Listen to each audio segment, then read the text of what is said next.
Welcome to another pharmaphorum podcast. In this episode, I spoke with Elise de Reus, co-founder of Cradle, while she was on site at King's Place, London, for the 10th annual Wired Health Conference back in March, an event that seeks to highlight the most exciting and thought-provoking disruptors, scientists and practitioners making a positive change in the way healthcare is both provided and accessed. Cradle is a Gen AI platform helping scientists design and program proteins, and Elise walked me through the various areas of application and acceleration this technology permits. It's a snippet of what could very well be a longer conversation, and there is, as with most such discussions recorded live on site at events, background noise.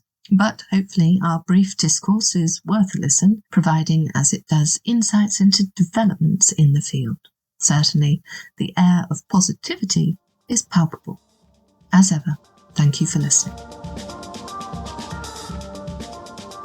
This is web editor Nicole Raleigh, and I am live on site at Wired Health in London with Elise de Reus, co-founder of Cradle, the generative AI platform that helps scientists to design and program proteins.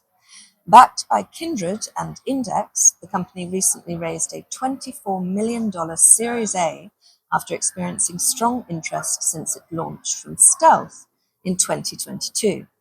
Cradle has since then onboarded 9 leading industry partners in the past year, including Johnson & Johnson Innovation, Novozymes, and Twist Bioscience, and recently signed a partnership with Ginkgo Bioworks, who is offering Cradle to its customers as the industry-leading AI platform for multi-property protein design. Good to speak with you, Elise.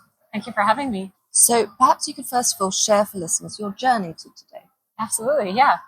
I'm a biologist by training, so I've always been fascinated by what microorganisms and biology can do in large human applications. So pharmaceuticals, sustainability, did a PhD in bioengineering, and my training was very much wet lab focused. And so I've always tried to scale up experimentation, running experiments with robots in places like Perfect Day Foods, who make dairy protein from microbes, as well as at Zymergen, a synthetic biology company making bio-based molecules, and have realized that while we've done a great deal in running more experiments, it's been traditionally hard to design better experiments. And so as biologists working in the lab, you see many a high error rate or a high failure rate. And that was what led me to co-found Cradle 2.5 years ago.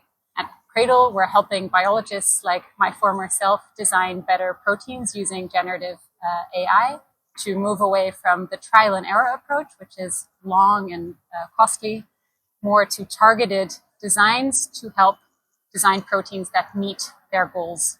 Gosh, that's quite a wide remit of research you've got in your past. Thank you for sharing that. So if we sort of stick with that wider remit, could you share for listeners some of the sort of biggest trends and challenges that you're identifying that scientists are facing in developing bio-based products today?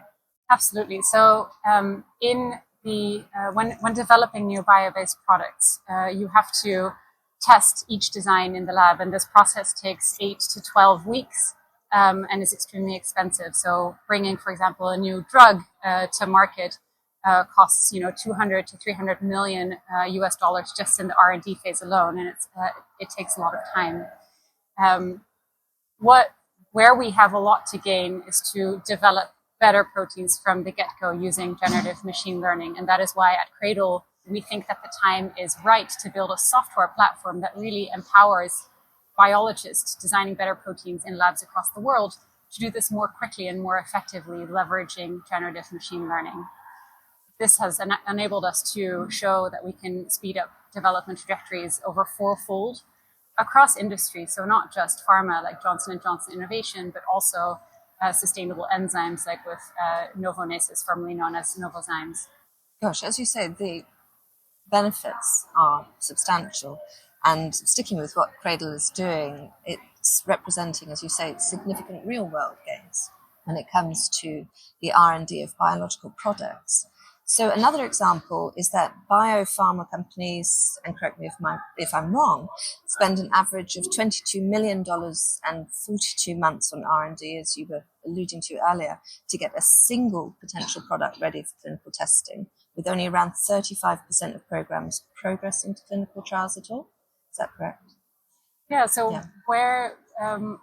what you're basically facing, if you want to develop a new protein, whether that is a protein vaccine like the Janssen vaccine that maybe many of us got during COVID, or a molecule that has been made with an enzyme like the Moderna vaccine, the mRNA vaccine, is that these proteins or enzymes have to meet all these different design specifications in order to be useful to humans, so to not fall apart in the human body, or to operate at the right temperature, or to be stable so that they can be shipped around the world for equitable access.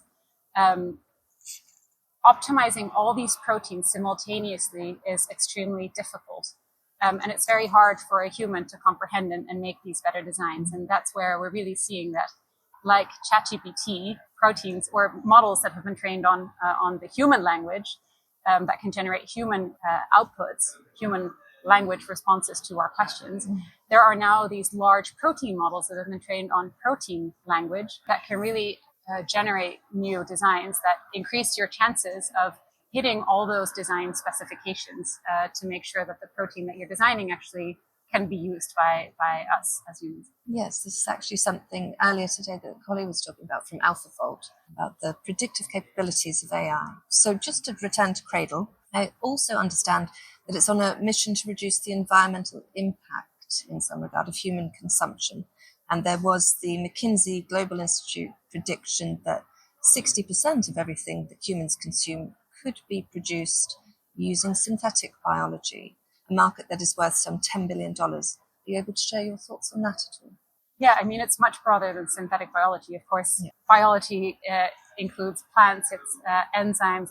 There are so many starting points that biology offers us in the challenges that we're facing with an aging population, so the human health, but also the planetary health. If you think about, for example, all the materials that we use currently that are based from petrochemicals, we will need to find alternative ways of producing that. And this is where enzymes play an extremely important role. Also, if you think about recycling or reducing the waste that we are generating, there are fantastic enzymes that can break down post-consumer plastic products within a week. So there really is no limit to where humans can use these improved proteins. Yes, it's quite fascinating, isn't it? That's been developing for a few years. I think you've been ear on that. As you say, human health, planetary health, they go hand in hand. So lastly, returning to the brilliant funding situation at the moment for Cradle, what is the vision for Cradle post-funding as it scales in a fast-growing, as we can all agree, biotech market? So we want Cradle to be the leading protein design software that is accessible to any biologists designing better proteins in labs worldwide, whether these are industry leaders like Johnson & Johnson Innovation or ambitious mid-market or startups. We want them to have access to state-of-the-art machine learning that really leverages the data that they produce in their wet labs to move towards their design goals faster. We also believe that this technology will become a commodity. And so we think that the time is ripe for building a software as a service platform that is able to have a very high rate of developing models, verifying them, validating them with not only benchmarks, but also the data that we collect in our own in-house wet lab. So in the future, we believe that we're moving to a world where scientists will always use some form of machine learning to verify what protein they're working with and suggest improvements to make sure that these tiny but powerful machines are the best that they can be in the process. Absolutely. Thank you, Elise. It's been a pleasure. Lovely speaking with you. And so that concludes another episode of the pharmaphorum podcast. You can find out more information about this episode, including a download link and information about previous installments of the series at pharmaphorum.com/podcasts. The pharmaphorum podcast is also available on iTunes, Spotify, Acast, Stitcher, and Podbean, where you can find and subscribe by searching for pharmaphorum. Of course, don't forget to visit our website itself, where you can sign up for daily news and analysis bulletins, and follow us on Twitter, or X nowadays, at pharmaphorum. That's all for now. Thank you for listening.